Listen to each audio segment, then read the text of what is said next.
बिस्मिल्लाहिर्रहमानिर्रहीम। अस्सलाम वालेकुम व्यूअर्स, कैसे हैं? मैं हूं जमील अंसारी। आप देख रहे हैं कुकिंग विद जमील अंसारी।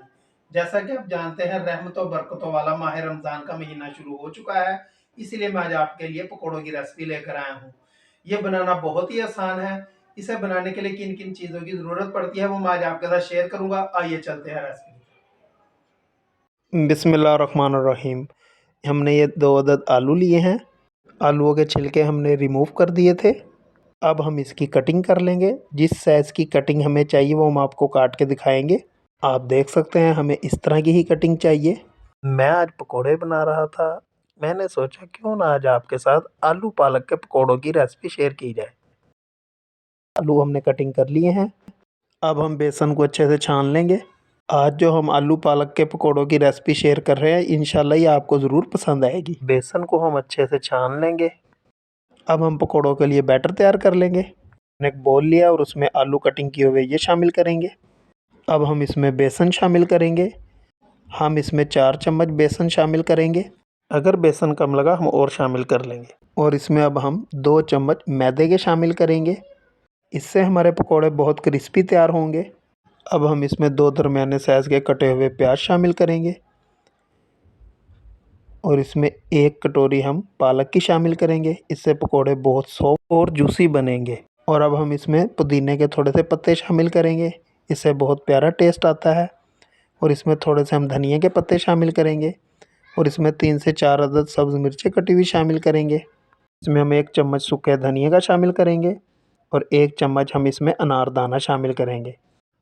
अब हम इसमें 1 टीस्पून अजवाइन शामिल करेंगे। ये हाजमे के लिए बहुत बेहतर है। हम इसमें 1 चम्मच सुरख मिर्च पिसी हुई शामिल करेंगे। 1 चम्मच हम इसमें नमक शामिल करेंगे। आप नमक कम या ज़्यादा अपने हिसाब से कर सकते हैं। हम इसमें थोड़ा सा बेकिंग सोडा भी शामिल करेंगे और इसे हम अच्छे से मिक्स कर लेंगे। अब हम इसमें थोड़ा थोड़ा पानी शामिल करते रहेंगे और इसे हाथ से अच्छे से मिक्स कर लेंगे। बैटर हम ज़्यादा ना सख्त रखेंगे ना ज़्यादा नरम। पकौड़ों के लिए बैटर हमारा बिल्कुल तैयार है। अब हम कढ़ाई लेंगे इसके साथ की और इसमें कुकिंग ऑयल शामिल कर लेंगे। ऑयल गर्म होने का इंतज़ार करेंगे। ऑयल हमारा गर्म हो गया है, तो चले अब हम पकोड़े बनाना स्टार्ट करते हैं। तो इसी तरह ही मिक्सचर उठाएंगे और ऑयल में डालते जाएंगे। हम पकोड़ों को लो फ्लेम पर पकाएंगे, हाई फ्लेम पर नहीं पकाएंगे। हाई फ्लेम पर पकाने से पकोड़े हमारे अंदर से कच्चे रह जाएंगे और बाहर से पक जाएंगे। पकोड़े हमने कढ़ाई में शामिल कर लिए हैं। अब हम इन्हें 5 से 7 मिनट तक पकने देंगे। जैसे ही हमारे पकोड़े एक साइड से पक जाएंगे हम इसकी साइड चेंज कर देंगे। अब हम इनकी साइड चेंज करेंगे। आप देख सकते हैं पकोड़ों का कलर कितना प्यारा आया है।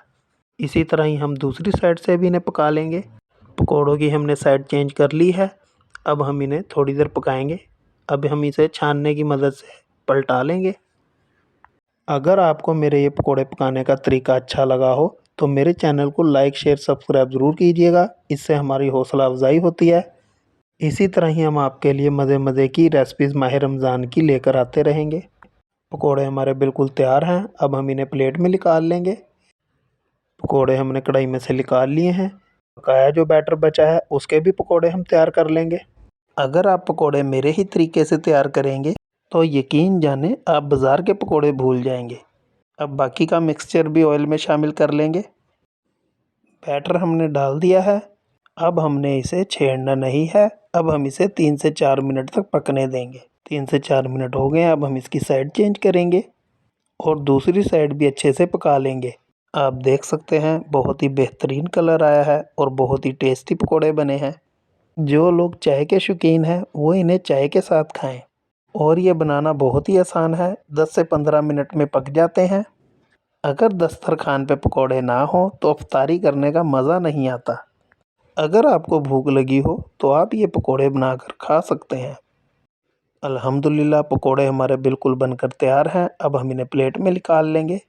आप देख सकते हैं बेहतरीन आलू पालक के पकोड़े बनकर तैयार हैं। ये बहुत ही क्रिस्पी पकोड़े बने हैं। बहुत ही प्यारा कलर आया है, बिल्कुल बाज़ार जैसा। रमज़ान स्पेशल पकोड़ा रेसिपी आपको ज़रूर पसंद आई होगी, ज़रूर ट्राई कीजिएगा।